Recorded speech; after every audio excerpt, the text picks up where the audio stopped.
Comedian Kunal Kamra को लेकर महाराष्ट्र का सियासी पारा 7वें आसमान पर है। इस बीच शिवसेना यूबीटी के सांसद संजय राउत ने कॉमेडियन कुणाल कामरा से बात की है। राउत ने बताया कि उन्होंने कामरा से पुलिस के सामने अपनी बात रखने की सलाह दी। संजय राउत ने कहा कि मेरी सबसे बात होती है, मेरी कुणाल से भी बात हुई है। मैंने कहा आप कानून के सामने अपनी बात रखें, मुंबई पुलिस के समक्ष अपनी बात रखें। मुंबई पुलिस बहुत अच्छी है। हिमाचल प्रदेश के मुख्यमंत्री सुखविंदर सिंह सुक्खू को एक मीडिया हाउस ने देश के 100 सबसे प्रभावशाली लोगों की सूची में शामिल किया। उन्हें सामाजिक सेवा और ग्रीन एनर्जी पहल के लिए सम्मान मिला है। इस सूची में कांग्रेस के अन्य कई नेताओं के नाम भी शामिल हैं। सुक्खू की अनाथ बच्चों को चिल्ड्रन ऑफ द स्टेट का दर्जा देने की पहल की भी सराहना की गई है।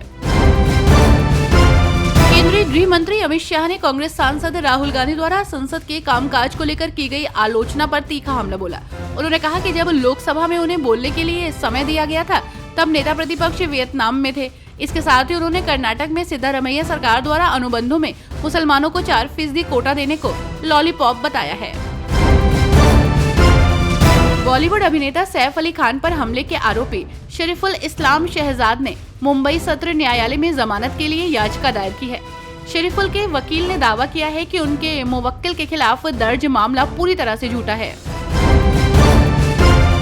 छत्तीसगढ़ समाज कल्याण विभाग ने छत्तीसगढ़ मितवा संकल्प समिति के साथ मिलकर रायपुर में प्राइड रन का आयोजन किया। प्राइड रन में भारी संख्या में धावकों ने प्रतिभाग कर दौड़ लगाई। इस दौरान प्रतिभागी काफी खुश नजर आए। दौड़ना फिट रहने का एक शानदार तरीका है। दौड़ने से लोगों को कई तरह के स्वास्थ्य लाभ भी मिलते हैं।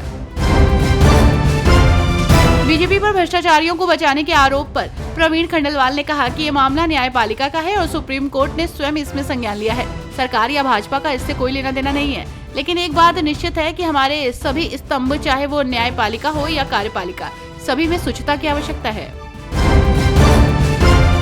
कांग्रेस नेता सुरेंद्र राजपूत ने चंद्रबाबू नायडू पर निशाना साधते हुए कहा कि अगर वे अपनी कथनी और करनी में एक रूपता रखते हैं तो उन्हें वक्फ बिल के संशोधन का विरोध करना चाहिए। उन्होंने कहा कि all India Muslim personal law board के नोट्स को वक्फ बिल में शामिल कर संसद में सही तरीके से चर्चा होनी चाहिए। राजपूत ने नायडू से आग्रह किया कि वे अपनी स्थिति स्पष्ट करें, क्योंकि वे इफ्तार में एक बात कहते हैं लेकिन सदन में बीजेपी के एजेंडे का समर्थन करते हैं। डीएमके नेताओं और कार्यकर्ताओं ने चेन्नई में मनरेगा के लंबित भुगतानों के मुद्दे पर विरोध प्रदर्शन किया। डीएमके नेता टीआर बालू ने कहा कि डीएमके जनहित में अपना संघर्ष जारी रखेगी। मंत्री द्वारा दिए गए जवाब के अनुसार मनरेगा में पिछले साल से इस साल तक 5,000 करोड़ रुपए से अधिक की कटौती की गई है। हमने पहले इस मुद्दे को उठाया है और ये प्रदर्शन जारी रहेगा। केंद्र सरकार हर साल स्वीकृत बजट में कटौती कर रही है। उत्तराखंड में भ्रष्टाचार के खिलाफ मुख्यमंत्री पुष्कर सिंह धामी का रुख सख्त होता जा रहा है।